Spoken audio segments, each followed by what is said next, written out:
Hey guys, welcome to the Performance Playbook. I'm here with Craig Engels. Craig, how you doing? What's up, brother? This is our first time meeting everyone, just so that everyone knows. Our, Yeah, our, my girlfriend and his sister work at the same elementary school.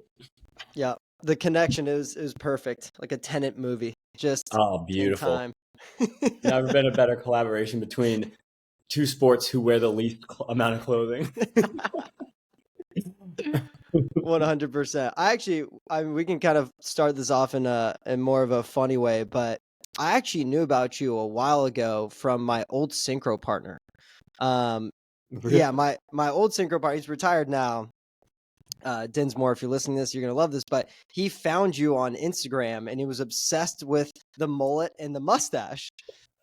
And I think the funniest part for us was that we went to probably a World Cup and a World Championships, and we're like, we gotta follow this guy. And so we had I didn't do the mullet, but I had the mustache, and my old synchro partner had the mullet and the mustache, and it was just an absolutely epic look. Dude, NBC loves it. It's like something to commentate about, you know? They're like, oh, he has a good mustache. They don't know what else to say about running, you know? I think maybe because we're in speedos, it might just be a little bit more pedophile-esque, and so no one really loved it. It wasn't a big fan favorite to say the least.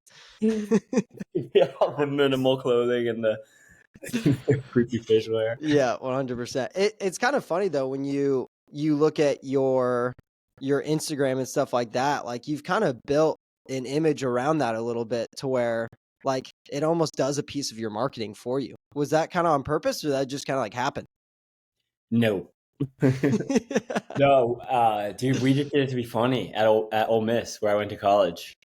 My barber is actually sitting right next to me. He has a nice old goatee right now. Hey, Richard. Yeah, we ran together for Ole Miss, and everyone was like, "Okay, how absurd can we look?" And someone would do a mustache, and then someone would be like, "Okay, well, I have to one up that," you know. Mm, And yeah. we would do it for roster photos. Like, you know, when you first get on a campus, everyone's super excited to have their like good looking roster photo. We were like absolutely the ugliest we've ever been. And for some reason we were just like, oh yeah, we'll keep them. Yeah. And what spread too, I think it's hilarious. Even the your mother's favorite runner, it Yeah. just is the funniest thing. And I feel like it's just catchy enough to where, it gravitates, it at least shows your personality at least a little bit. Cause I feel like a lot of athletes online, if you're trying to do your marketing, it kind of turns into this, Resume. yeah, robotic. Like I never put the like Olympian, this, that, and like you name 50 things that you've done just because like mine says loading because I just, you know, I don't know. It's like I'm still working on it. Like my thing's ever changing. I'm not done. I'm not retired. But I Yeah. feel like people kind of like live by those a few accomplishments that they have, and it kind of starts to it's kind of hard to follow people like that. You're just banging your face against the wall. Like even people within your sport are like, this is kind of hard to follow this. Yeah, dude. I mean, yeah. You know exactly how it is. Everyone, like people in diving probably just post slow-mo videos of them diving or them training or whatever, you know. And I'm like, I was never trying to market myself on Instagram. It was just Mm, like I'd post what I wanted, yeah. and that is what took off. And I don't think that's what like more people should do is post like what they want to be doing. But then I start thinking, I'm like, all they do is run. These guys don't do anything else, you know.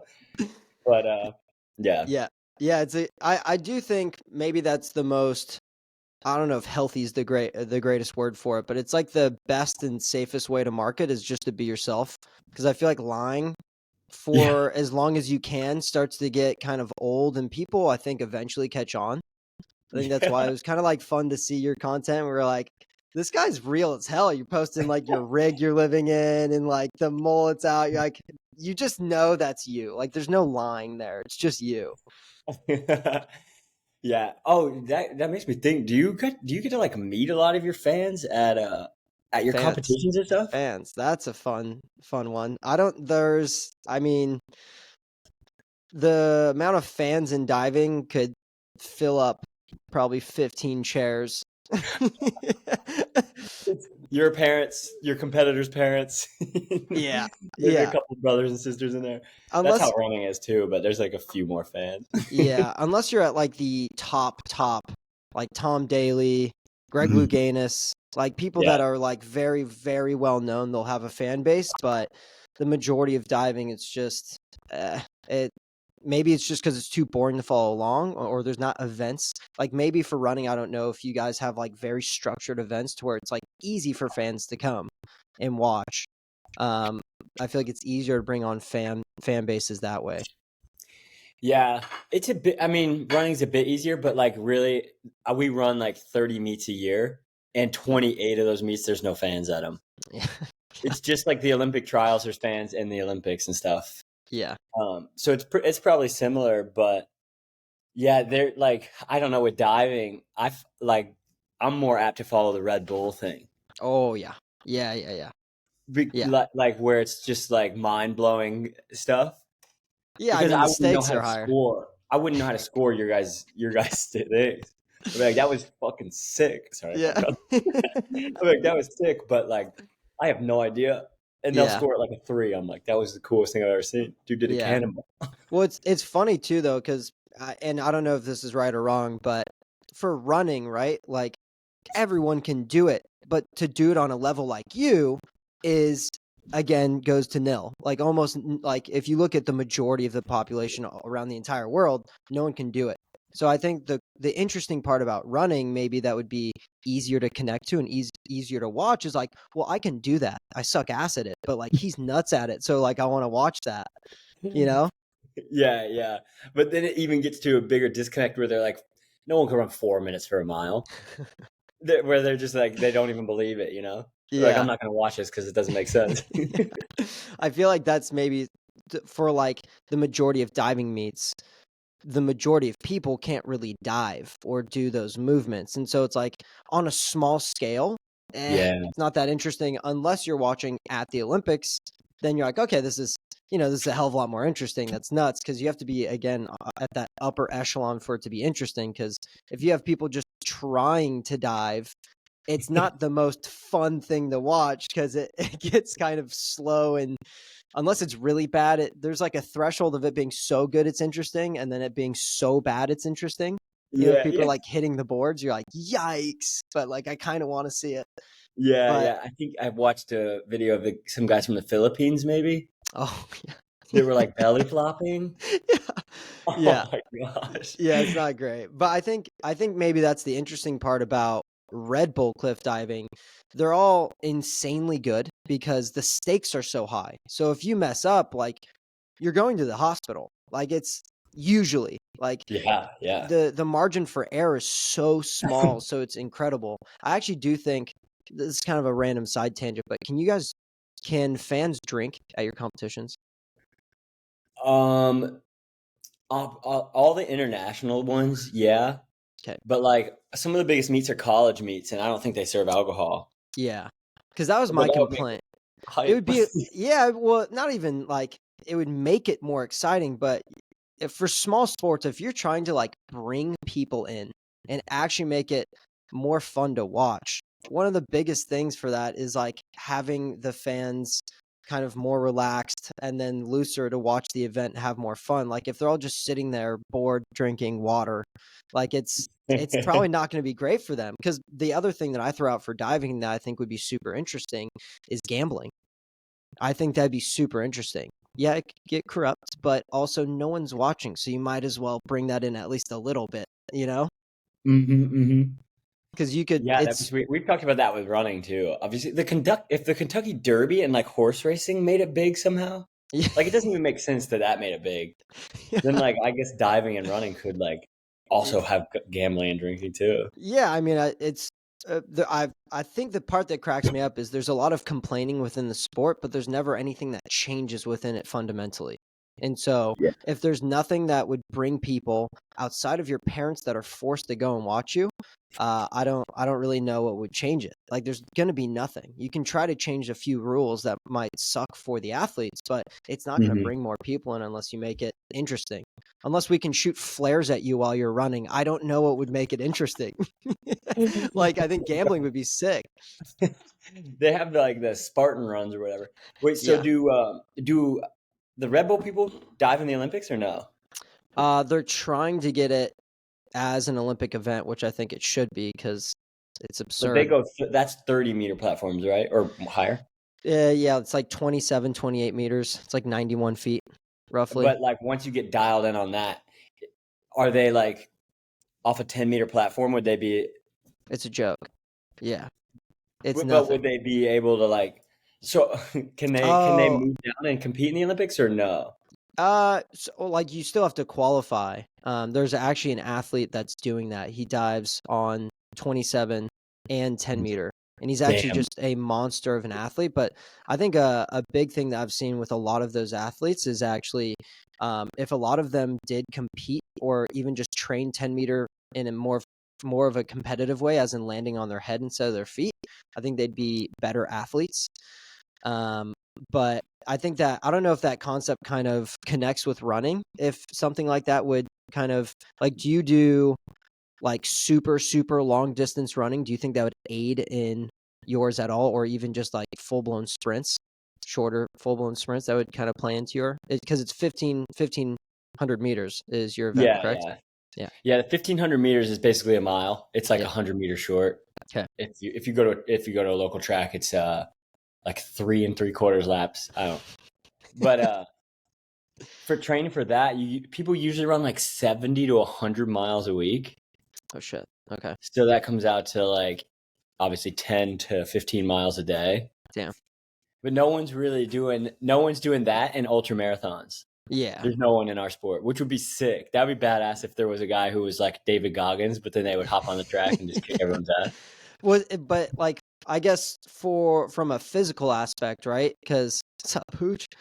I I think when it comes to like a physical aspect, that doesn't make too much sense, right? Because the training for like an ultra is like it's insane. Like the amount of like aerobic capacity you need comparative to what you guys are pumping out is just not Yeah. on the same level.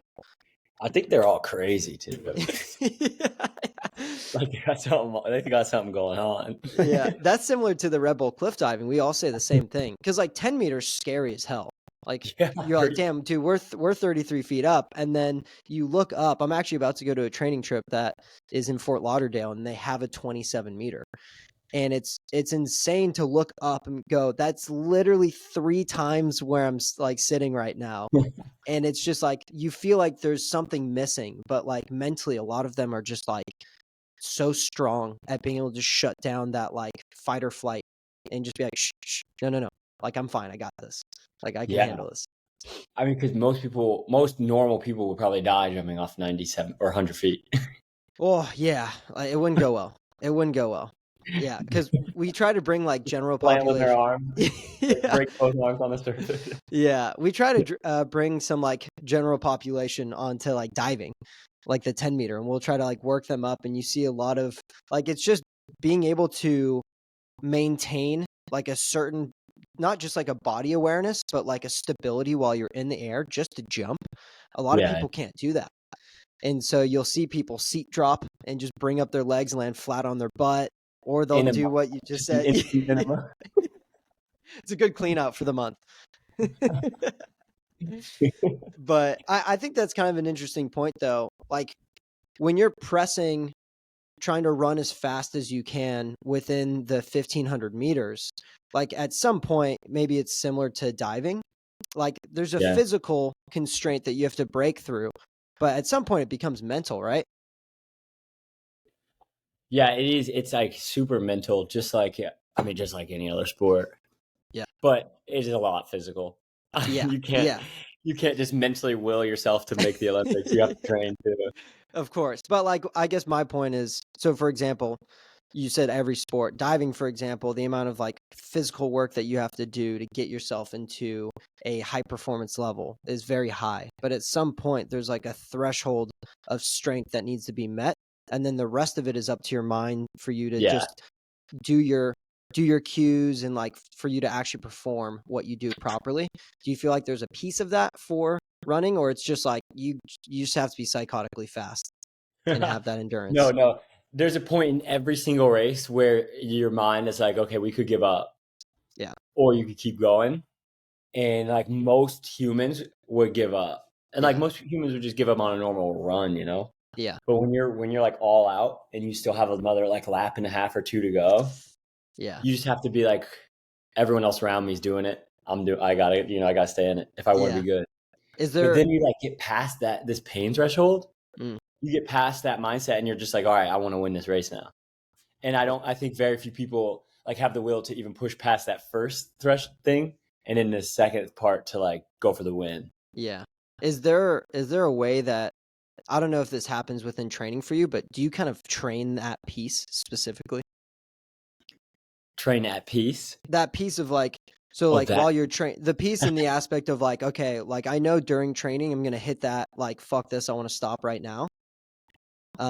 Is there a piece in that in training that you kind of hit so you're like cultivating that quiet? I'm gonna keep running. not really. Okay. I mean, there are workouts that are harder than races. Like my race is 1,500 meters, and sometimes we'll do 8 times 1,000 meters.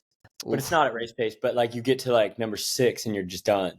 You're like, I have to push through this. But it's not as hard as a race.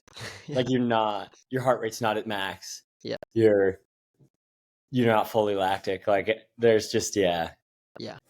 it's a painful sport. Yeah. And I guess that's another interesting piece about it too, is like when you're looking at, for me, right, like diving is painful, but if you don't have any injuries, it's more so just a mentally draining sport. Cause like I'm standing on the edge of 10 meter and like your mind is so powerful that like you need to shut down after practice. You're just like unbelievably tired. But for you, it's just like a physical battle at all times. Um, Yeah.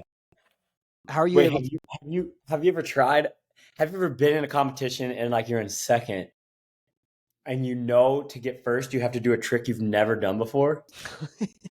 Have you I, ever done a new trick in a competition to try and win, I or love have you that always question. No, so you have to like put in your dives before the competition. That would Oh, make whoa, diving more interesting. That would make that's diving more interesting. yeah. If at the end you're like, all right, I have to throw a whole nother half rotation in. Yeah. So funny enough, they allow you to do that in the NCAA. You can Mhm. kind of change dives up, and I had a teammate, Steele Johnson, who did that and won NCs, or Oh no way! or he got into the medals. I forgot what position he was, and it was like a really badass way to either win or get into top 3. That's Um, hype. but for just like international competitions or even just like USA comps, you put in your list beforehand and go like, this is what I'm doing. You can't change it while you're there. Wow. So is it like kind of stressful the night before putting in like or strategic or You usually just compete the same list every single time. And so really? there's a consistency to it because you want to just walk in and do, let's say if you're in a final, like all 6 dives perfectly. And so if you're constantly changing up the list, you're kind of like messing with yourself, because some people like to be strategic about it. What I used to do is start with my easiest dive that I usually hit every time, and then hide a dive that I'm not as good at in between so my second would be one of my worst dives, and my third would be one of my best dives again. So I'd hide number 2. And then I'd do that one more time from like 3, 4, and 5. 4 would be like, meh. And then I'd try to end on some bangers. Huh. Whoa, cool. So you get how many total? You get 6 for guys, and then girls you have 5. Wow. Yeah. So That's sick. it's kind of an interesting strategic game, because even certain dives have like, it's a degree of difficulty. So some dives are harder to do, and so make the degree of difficulty harder, which Mhm. means you can score more points the higher your DD is. And Right, so right. Yeah, I think I knew that much. okay. So people will put that at the end if you're like, "Hey, I'm back. I need to score 100 points right now." And so they'll put those big dives at the end as their like bazooka to get into top 3 or first. Right, right. So, yeah, Huh. that's usually a fun piece to use. But some other people have one of their easier dives at the end, knowing that, hey, I've done all of the groundwork beforehand. I just need to be consistent, and I'll get what I want. Like I see, yeah. there's so many different ways to do it that it's you know it's just a strategic little game. That's diving in my mind is just 100% mental. If you're not Yeah, injured, it's 100% mental. So that's yeah. I mean, you could work on like your vertical hop yeah, or your like handstands or your core. Yeah, there's a lot to work on physically, but there's a yeah. lot to work on physically, but my example that I tell a lot of people, and this is probably completely different than running, which is very interesting, but like I have a little Chinese boy doing all of my dives. Like Oh, yeah, yeah. he's probably like 8 years out the womb, and he's doing my entire Never done list. a sit up in his life. Yeah. It's just like the threshold for strength for platform diving, springboard's a little bit different, but like the threshold for strength on platform's not that high. And so like all you need to be is flexible and crazy, and they don't have the Chinese divers don't really have like the ability to choose like I don't want to do that. They're like no, like you do that or you leave and Yeah. have fun where you're going back home. It might suck. So Damn. yeah, Yeah, yeah. it's very interesting for platform diving. So it's like when I look at running though, and I think it's a very interesting sport for me because you have such a good community behind it in my mind, at least from a third party perspective. I feel like there's so many like running clubs and all of these things that are interconnected outside of the pro realm. Mhm. Do you ever get to like be connected with those groups and kind of like aid and play into your community? Yeah, it's pretty cool. Running has like, I mean, if you go to a city like LA or New York, there's so many running clubs, and that Yeah. like those people are having probably way more fun than me. But I'm in a small town. I'm in San Luis Obispo, where Amy lives. I don't know if the who are the listeners? Like, is it mostly swimming? We're building on it. I'm trying to just get anyone that's interested in performance because I guess Performance? Cool, yeah. one group of people I'm even interested in starting to interview is like when I think of performance, it's even like at the household. So it's like, can you detoxify your house? Are there Nice. things that we can do to like make sure as an athlete when I come home I'm not just getting like all of my hormones blasted by X, Y, and Z. And Let's so go, dude. I'm always having conversations about this stuff. yeah. So yeah, I'm trying to just get anyone that's interested in performance in a broad term performance. And so it's athletics, and it's everything outside of that. So like the person I try to start tapping at is like the everyday athlete, which might be one Nice. of those people that it's in a running club. Yeah. Well, there. I mean, running is pretty. Yeah, it's like it's crazy. But this town's kind of small, San Luis Obispo. There Yeah. is like a running group that meets at Lululemon, I think. Yeah. Yeah. But I'm not like I'm sponsored by Nike, so I don't even know if I can show up. Might But get it's shot. yeah. When I go to meets, I do get to meet a lot of. Well, when I say a lot, I mean like 10 Yeah. fans. Yeah. The 10 people that come out to watch the race, I get to meet them, and like sometimes they'll even cool down with me or warm up with me, and it's an awesome community. But like Yeah. I don't know what happened. I used to get a lot of messages on Instagram about like, hey, how can I be a better athlete? How can I like improve performance? Yeah. And then COVID hit, and now I get the craziest messages from high school kids. They're like, "Hey, mommy, Craig, like, can you send me $100 on Venmo? I need to buy a gerbil." I'm like, "What? What happened to children in the last like 5 years?" Yeah, stuck inside asking for Yeah. gerbils instead of running tips. Yikes. But I think it's interesting though, because when the reason why I was asking is if I look at the diving community, it's very niche and small. And so like Mhm. helping younger athletes get better is pretty easy. But like for the running world, I don't know if that community is like there's so many different ways of thinking within that and how to train and how to do things. And, because like you're on a very high performance, like when people are just running, they usually just do what, like LSD training, long, slow distance, they're just, we're just going to like slowly jog, make sure our heart rate's not like super up. So they just like work on capacity, right? Yeah, yeah. Do you ever see a lot of just like no-nos for you when it comes to just people starting running and you're like, eeh, like, don't do that. Whatever you're doing, don't do that. Any red flags? Um, I mean, yeah, we do. Gosh, there's so many different ways to get injured in our sport because, like, on a 10-mile run, you're probably taking like 15,000 steps. Yeah. And if you do anything 15,000 times, like if I touch the table 15,000 times, I'm going to hurt my finger. You have to be pretty diligent. And like when we're coming back from injury, we'll run like a day on, day off, day on, day off, and then for like a week, and just build up really slowly. But I think a lot of people just send it too fast, Hmm. and then they get hurt or shin splints, Yeah. or they don't buy the right shoes, and then they get hurt or get shin splints. Yeah. Yeah.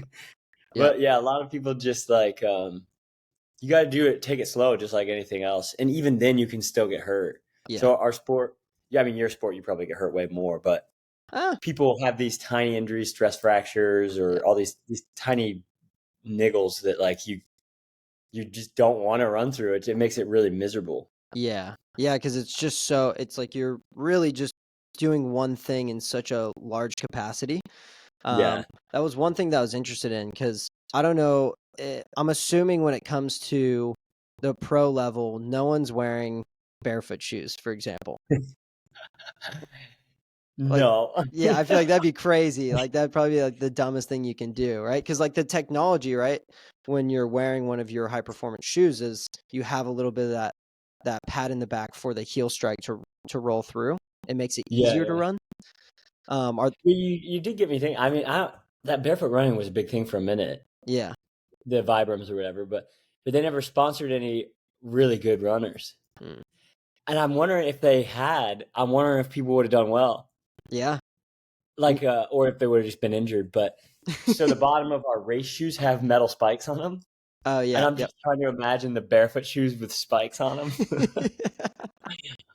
That would be pretty cool. But I actually do barefoot running. Like I probably run 5 of my miles a week barefoot. Really? I run 70 miles a week and run 5 barefoot, but not the barefoot shoes. No. Yeah, yeah. Well, can you walk through the reasoning for that?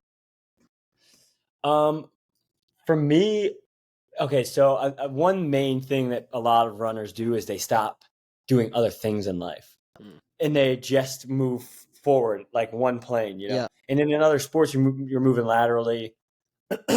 You're like squatting beyond just running for them. But a lot of runners only run. They don't rock climb.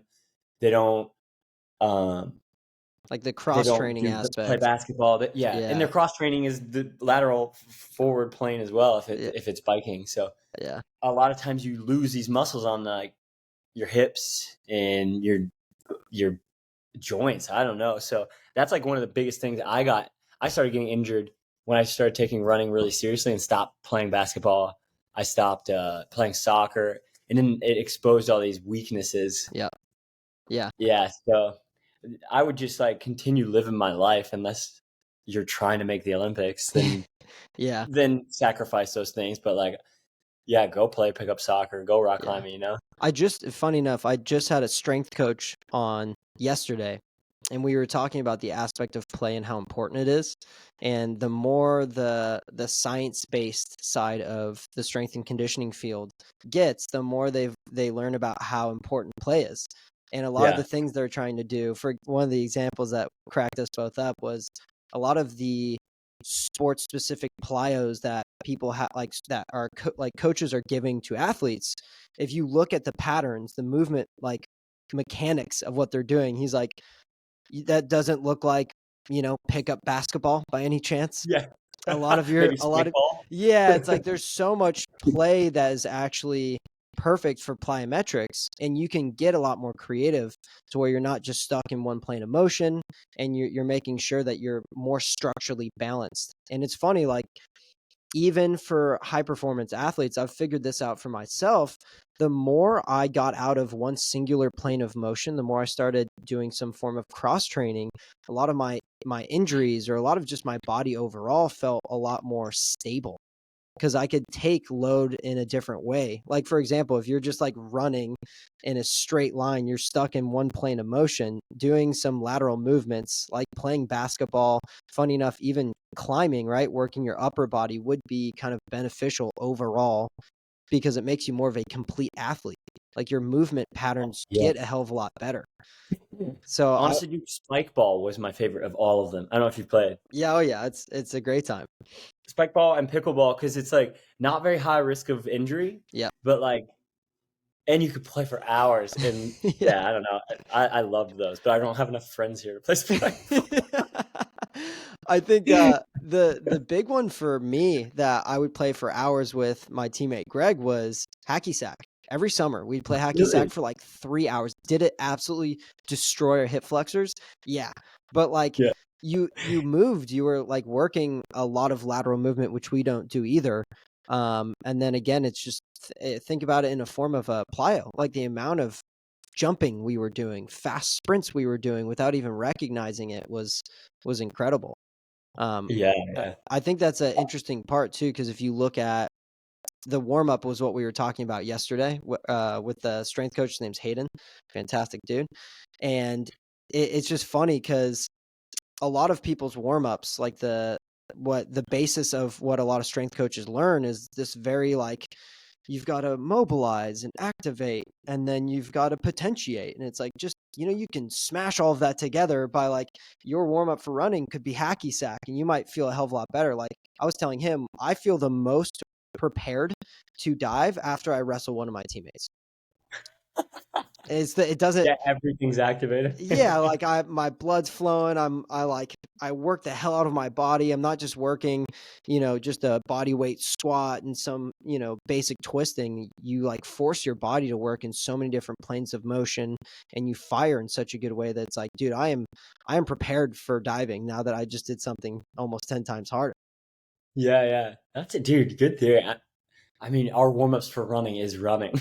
Yeah. I might start just kicking around a soccer ball, because I used to do that in high school and stuff, and I always felt good. Yeah. But then again, I was 17. Well, it's just like the idea behind it, right? So even a soccer ball, like you're working your ankles, you're working the toes, you work the hip flexors, you work the glutes, the quads, the hamstrings. Like, it's a perfect warm up for almost name any sport. It's just, Yeah. and it's, again, we get, even if you're like, hey, I'm trying to make the Olympics, right? Then why would you take away the play though? Because that's the enjoyment part. You could almost lower the stress of what you're doing and enjoy. And again, a few podcasts ago, I had my old sports psychologist, and the action of play is so important because you can actually lean more into what you're doing if you're not so hyper stressed out. Like, I used to, if you said Olympic trials to me, my hands would start shaking and I would start sweating because I like wanted it so badly. I lost the play. I was like, I would go into practice and it wasn't practice or training. It was like, if I fuck this up, I lose everything. And that was like every training session to me. It was just so stressful. And But so, you made it, right? You made the Olympics? yeah. But after some good mental work, like for me, our big work was like letting go of that. Like, what happens if you don't make it? You don't die on the spot. Yeah, you don't get straight sent to the guillotine. Like, no, like you still live, and it's the process of what you've been through, which is like the important part. The people you've met, the experiences you've had. It's not just this end piece of the puzzle. Like, if you lived life like that, that would suck. I'm just living for my retirement, and that would kill me at that point. You might as well just kill me. Like, if I have to live for just a last few years, like, I'm not doing that. So it was a roundabout to get to that point, but I think play is super important for almost high performance athletes more than not, because like the everyday general runner is like, yeah, the running action is fun for me, but if it turns into your job, it's like, we have to cultivate some sort of play or you're going to want to kill yourself. Yeah, dude. Yeah. You got kind of like an Andrew Huberman vibe. You like Andrew Huberman? Yeah, he's very intelligent. How can you not? But You're gonna be the next. You're gonna be the next Huberman. I got to get a couple tattoos and jacked, but I'll work on it. And like a hell of a lot more smarter, which is probably the harder part. But yeah, I think that piece is kind of very interesting to look at. If you are a high performance athlete, let's say we have a high performance athlete listening right now and they're trying to grab something from you. Like I think, because what time do your morning practices start? Usually I'm actually training with a college now. I'm training with Cal Poly. Oh, nice. My college coach from Ole Miss got the job at Cal Poly after I had lived in Portland for like 4 or 5 years, and I was so ready to move Yeah. that he was like, "All you had to do was call me." I'm like, "Yeah, I'm down." Yeah. Was that the training center for running in Portland, or? So Nike's headquarters are in Beaverton, which is right outside, Okay. and for some reason there's like 2 or 3 pro teams out there, Got and it's like one of the worst places to run it. in the world. Because it's like raining all It the time. rains. Yeah, it rains every single day, and then there's like 2 trails there. Yeah. I'm like, why are we here? The whole time I was there, I was wondering why we're here. And but yeah. So I train with the college kids, and sometimes they have classes early, so I have to start at like 6 a.m. Yeah. I guess But that then we have 2 a days almost every day. okay. Yeah, I think that is more so the important piece is like our training schedules are incredibly hard. They're not easy. It's like you're Yeah. not waking up at 7 or 8. Do I feel like running today? Like even if you're sore from what let it be a sport specific training or even like a weights program that you're running through, like you have to get Mhm. up and keep training. So I think just again retouching on that, like finding play. I think that's what we try to cultivate at Purdue. I train with the college team too. Is in the mornings when you could tell the vibes a little bit lower, some of the older athletes will just bring it up. Like, I know you're tired, but like, let's go. Like, you got to start the day somehow. So we'll just like start making stupid jokes and getting people all fired up. I'll start wrestling people. So yeah, I think that piece is super important. Wait, so you train at the university? Yeah, yeah. Have you ever tried Hammer Donuts? Hammer donuts. That sounds familiar. I, Uh, I don't know if it's still called Hammer Donuts, but my buddy went to Purdue and then started a donut shop and then decided to sell it. But uh, yeah, I don't I'll have to look for it and get a donut. so know. so talk to me about this part too. Because again, I lean towards the performance side of running. I feel like a lot of people, like you said, hey, I'm if I'm going to be a runner, I'm just going to run for training. And I feel like that might be actually missing a huge part of your training. What's the importance of strength training for running? Yeah. Honestly, dude, if I was like working a full-time job and I was going to train for a marathon or like I had a goal in a 5K or something, I would do 2 hard running days a week and 1 long run. I'd only run 3 days a week. Mm, And honestly, sometimes like for me, even my like those other 4 days are kind of fillers. Or I take a whole day. I take one day off, but yeah, so it's 3 days hard and then 3 days easy. And those 3 days easy, like I'm like this run hurt my body more than it helped me sometimes. yeah, And so I mean, like I'm gonna see this training plan my coach has through the Olympic trials, and then I might be trying some other stuff in the future. But we also do 2 days of strength training a week. okay, And I used to, when I lived in Portland, I had a really good friend group where we would do a lot of stuff. We would play spike ball, pickleball. Um, we would do all these other sports. And I don't really have anyone here to do that with. So I take my lifts pretty seriously now. yeah, I sometimes rock climb with Valerie, my girlfriend, she's really good. She's got her like rock climbing thing up right there. yeah. The hangboard. Let's go. Yeah. So I'll go with her, but I'll skip I'll skip a lift if I go because you could do too much. Yeah, yeah, Where like I'll be just dead the next day, tired. But I have a weightlifting coach who his similar theory to playing before a workout, but he thinks you should lift the day before a really hard session. Hmm. So I usually have a really hard session on Tuesday and Friday, and I'll lift on Monday. And his theory is that like there's sometimes when you lift and you get sore 2 days later. Yeah, but you kind of feel good the next day. Yeah. Before you get sore. And he was like, yeah, that's your nervous system like is like super fired up the next day. Yeah. And it was kind of hard to get used to this, but like I like it. Yeah, so we hit probably like a 45-minute lift 2 times a week. Nice. And then run 6 days a week. So this is the part, like the strength training mind for me starts to come in. Running is very, like, you're bipedal, right? Like you're running on 2 legs, but what I feel like people kind of forget is, like, a lot of the movements while you're running is unilateral. You have one leg striking while you're running. And so to like maybe improve your running gait, like unilateral work could be smart. Working plantar flexion is smart. Like what do some of your lifts consist of? Like, is it split squats, seated calf raises, working the soleus? Like, what do those lifts look like? Yeah, there it is. Yeah. Yeah, I do a lot of seated calf raises and holds. Yep.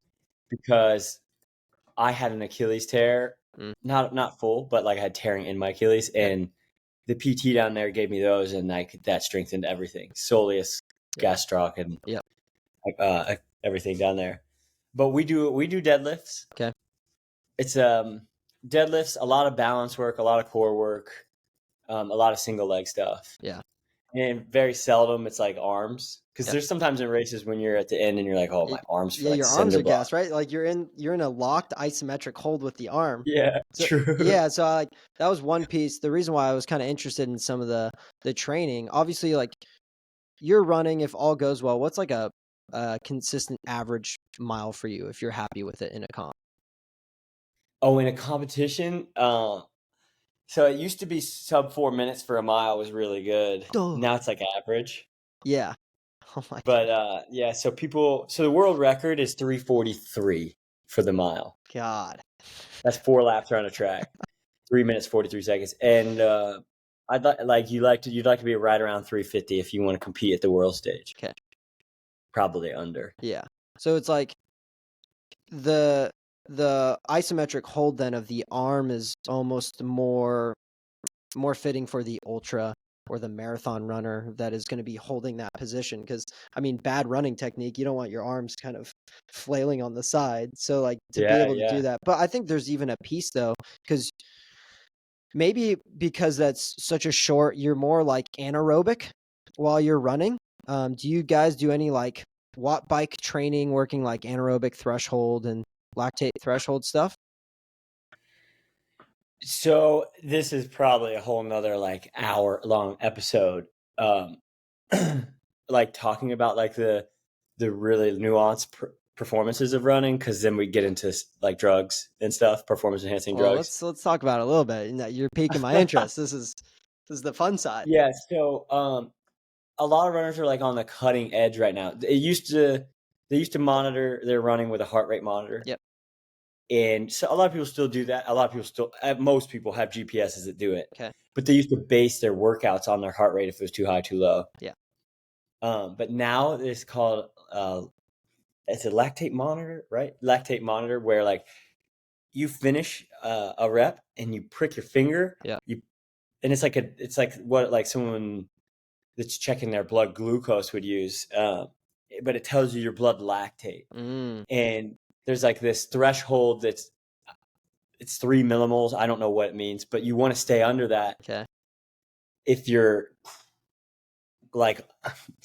trying to, it's called threshold work. Yeah. You're trying I don't really know. You're trying I'm to just push that. right now. You're trying to push the capacity of what you could push. Yeah.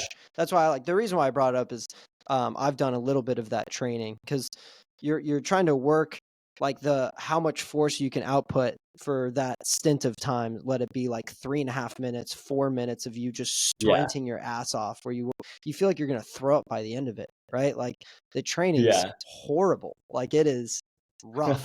It is rough training. But that's I mean, you could get as scientific as you want with this, but in the end, it's like I didn't monitor any of this for years. Yeah. I've never monitored any of it. And I mean, I've gotten 4th in the Olympic trials, which maybe I should have been monitoring, but top 3 go if you're listening.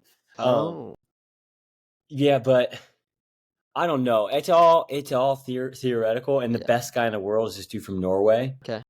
and he runs like 120 miles a week, Ugh. and on every run he's like measuring his blood lactate, and he's not going above that 3 millimoles. So he's training really hard, but he's training super smart because a lot of people would probably try and emulate his training and go too hard. Yeah.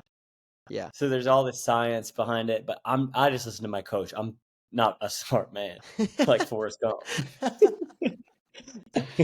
Wait, so when you see that, like, between the more intense scientific running methods and then utilizing, you know, smart recovery methods and then smart training methods, what do you feel like you can improve to jump into that top 3 spot?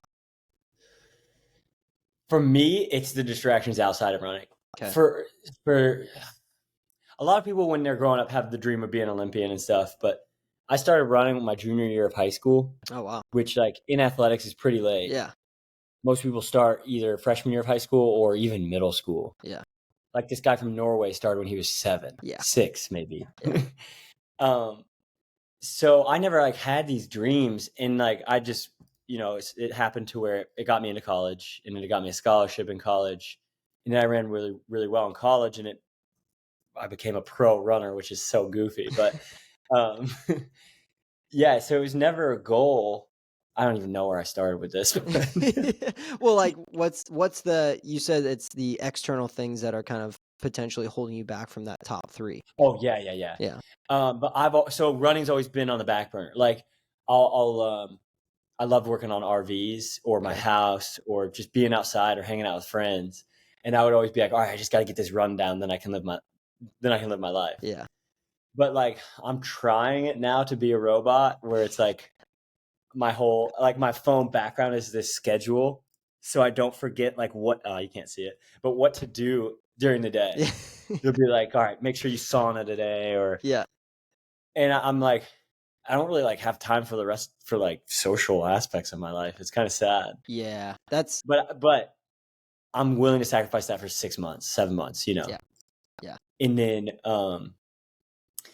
yeah, and then I'll live my life however I want. Yeah. Back to it. Yeah. I think that's the interesting part is trying to find a healthy balance between going completely robotic, which I did for about 20 years, and then having some form of life while you're, maintaining this lifestyle. And it's really hard to I think we're on opposite paths. well, it's really hard to find that. Like, and again, like once I decided to come back to diving, because what I did is after like the year before going to Tokyo, I was planning this backpacking trip because I was so excited that I was like, dude, I could be done and I can do fun things that people do on the weekend I've never been able to do. And Yes, I actually just had him on the podcast, but Craig Adams, I don't know if you've ever seen any of his stuff, but he's like this silent backpacker, and he has these like great films on YouTube. If you haven't seen them, they're fantastic. It's the coolest thing in the world. And I watched his films and I like studied some of the stuff that he did, and I like made this trip. I took this trip. I left from Indiana, drove all the way to California, backpacked in Idaho, went to South Dakota, I just went to a bunch of states and just like finally had fun for once. And then I climbed for 4 months straight because I was like, I finally can do what I want. And then I noticed at some point, I was like, damn, dude, I wasn't done. Like I said, I was retired, but I was like, I'm not done. I was excited to taste life, but like being like an athlete for work is the most like privileged thing you could do. It's fantastic. Like you get to travel all over the world for free and just dive. Mm-hmm. Like it's high stress, but like also it's like, dude, I'm not sitting behind a computer all day. Like I get to put on a Speedo and air dance in front of people. That's hilarious. Like, come on. So I think when I came back, I was like, hey, something that I do have to cultivate is a life inside of this. And so finding that is challenging, but it's almost as important to not just fight like burnout, but to like be as high performance as possible. You have to be in like a proper mindset at all times, and being able to relieve stress. Like I would climb on Friday, Saturday after training. Because like Yeah. Saturdays, I either had a lift in the morning, and like I can be a little bit fatigued in my forearms to lift. That's fine. But like that was my release. I started just bringing in climbing every weekend or every other weekend. And that was like how I found, like I can meet other people outside of the diving realm and like Yeah. have friends. But like I've been on the other side of it. And I don't know if this is kind of how you feel, is like when I first got to college, like I would party on the weekends and like I would fight for being normal, but like you can't. Like it doesn't work if like you have the goal of going to the Olympics. Like it won't work Yeah. out unless you're just psychotically talented, which I've seen. But for the majority of us that aren't that talented, you have to work 10 times harder than the next guy. Yeah. Have you noticed that now in your, like your 6 months of trying to grind here? Yeah. Yeah. I so I used to travel a lot. Like I would you can run anywhere in the world, so I would be like, "Oh, I'll just go visit my buddy in Boulder." But then when you travel, you get off you eat horrible, you sleep bad, you're drinking, Yeah. you're doing all these things. And I just like like gotten rid of all of that here. And I haven't seen the boost that I thought I would. Yeah. Because there is a relationship between happiness, like enjoying your life, and Oh yeah. performance, Oh yeah. and also routine and performance. So I'm like still trying to find the balance a little bit, Yeah. to where I think like right now I don't think I have like the happiness Yeah. level that I had when I was like able to just travel to wherever I wanted, or like. Yeah. But I mean, I don't know. Like I've run. So I just ran a race a couple weeks ago, and I ran the fastest time I've ever run by 3 seconds. So it's basically like a 2 mile. So I ran the fastest I've ever run by 3 seconds, but I was like, dang, I really thought run the fastest I've ever run by like 10 seconds. Yeah. I was like, oh shoot. But I'm like still buying in. Yeah. I still have stuff I could improve on. Yeah. Like every time I listen to a Huberman podcast, I'm like, well, I'm doing everything wrong now. Yeah. I gotta buy new water. I gotta buy blackout curtains. Yeah, oh Yeah. my God. Yeah.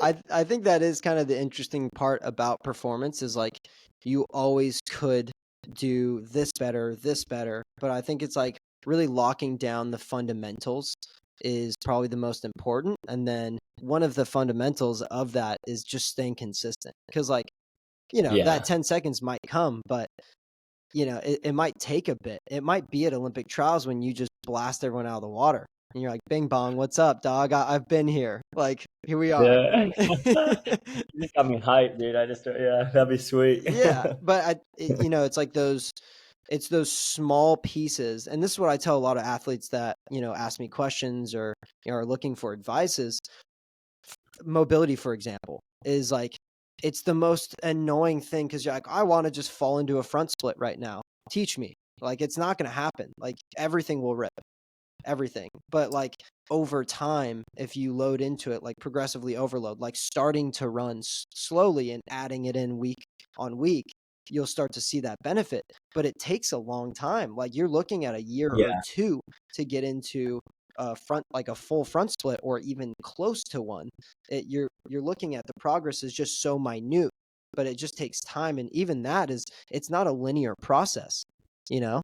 Yeah. Yeah. And that's the frustrating part, is you could put in all of the work, you could do everything perfectly, go to a competition and recognize, shit, like mentally I fucked up. And that was kind of my piece for me. It was like I was noticing so many external things that I could fix. Took out drinking, not doing, like making sure I'm sleeping better. And then you recognize I got onto the platform and I was like pissing down my leg. And so like nothing works well if you get to the 10 meter and you're freaking out. All of that work beforehand's gone. So Yeah. like that mental piece is so important. And it's a piece of that is proving to yourself that you can put in the work for, that structured amount of time. Like it's only, are you going to be retired after this go? I still have a partnership with Nike for a while. Yeah. But I'd like to transition to something else. Like Speed walking? Speed walking. Maybe we can combine our sports somehow. Hey, just sprint off 10-meter and see what happens. Yeah. See how far you can jump off the 10-meter. Yeah. Yeah. That's Um, I actually met a speed walker because that's an Olympic sport, right? oh yeah, I think Purdue's. Maybe they train at a lot of them train at Purdue Do or they? no? I met one in Tokyo, and I didn't know it was an Olympic sport, and then he explained to me, he was like, "Yeah, I just wasn't like that fast in running, so I just went into speed walking, just started murdering people." I was like, "Makes sense." Dude, they rip. Yeah, They're going like 6-minute miles. it's crazy. It's unbelievable. Yeah, but I don't know.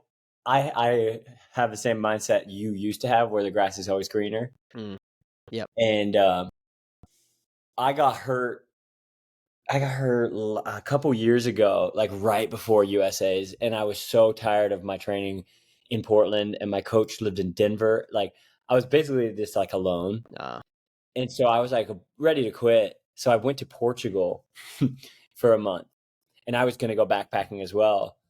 But I flew into Lisbon, and then my friends were like, "Yo, I'm coming." So I was like, "Okay, I'll wait here for you," and partied for a few days. Yeah. And then they would show up, and then another one would be like, "Yo, I'm coming. I saw how much fun you guys are having." So we just stayed in Lisbon the whole time, and I was trying to backpack through Europe, but we just stayed in Portugal for like a month, Yeah. partying. And I'm like, "Oh, I can't do this. This is not what I want."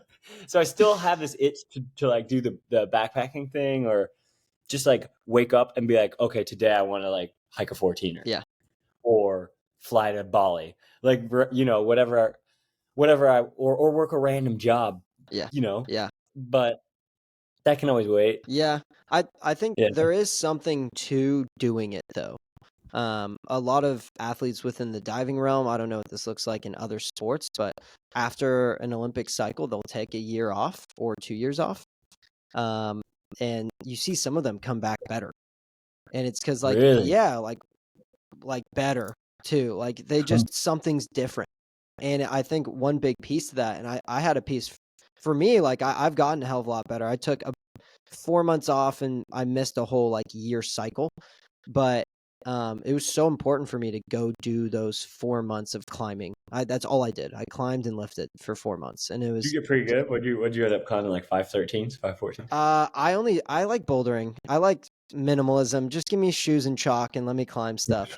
So I think Yeah. I mean, starting at V0, I worked my way up to some 6s.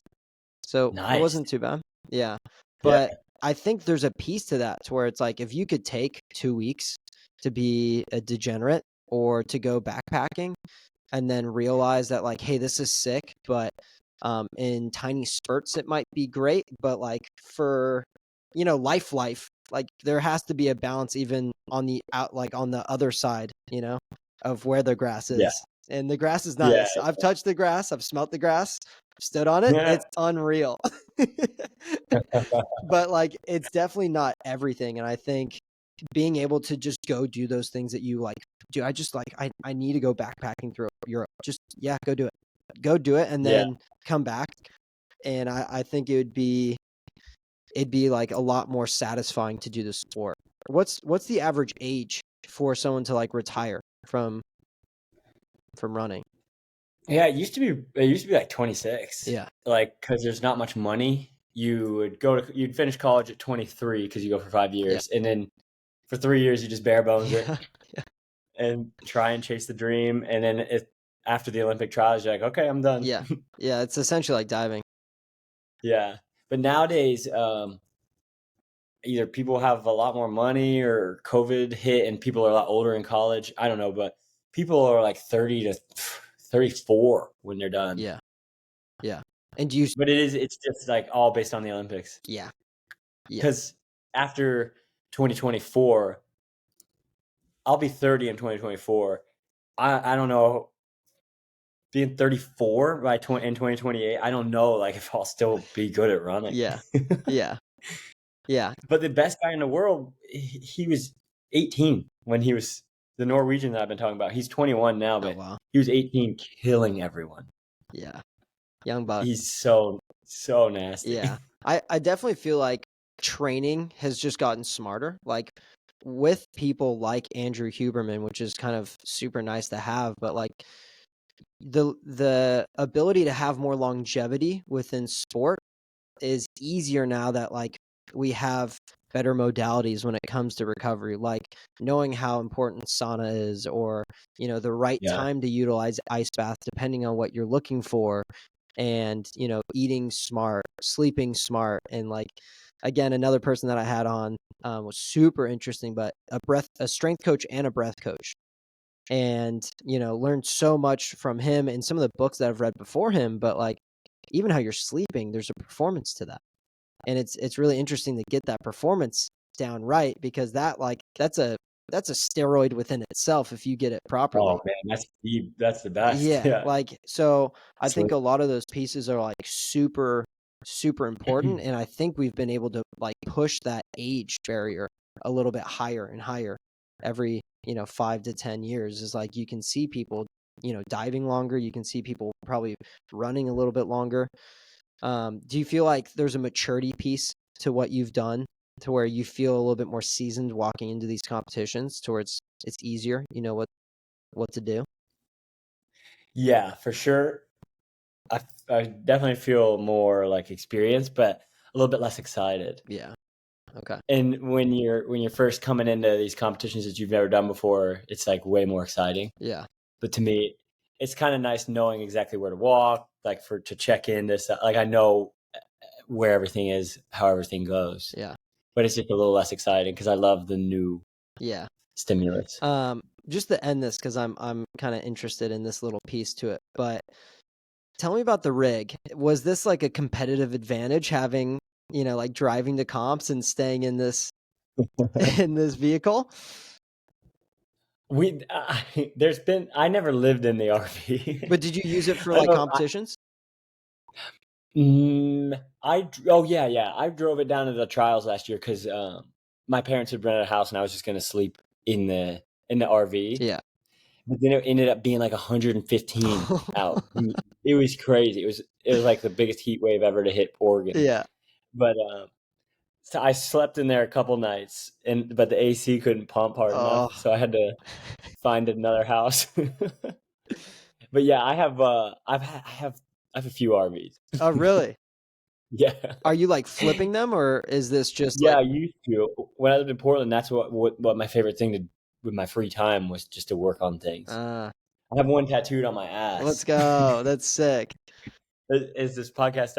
Is the video in the Yeah. podcast? Yeah. Get it in. The video. Get it in. Not too far down my ass. You gotta get one. You gotta get one for your competitions. You gotta get an ass tat. That's fantastic. Yeah. So if your bathing suit ever falls off. Oop.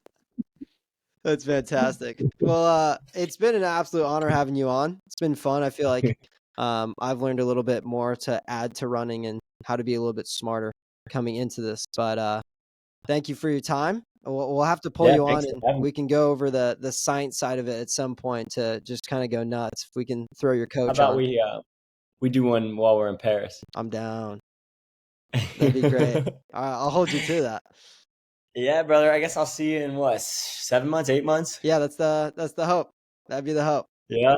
All right. Well, Cool. Well, thanks for having me yep. on, man. I'll talk to you soon. Okay, peace.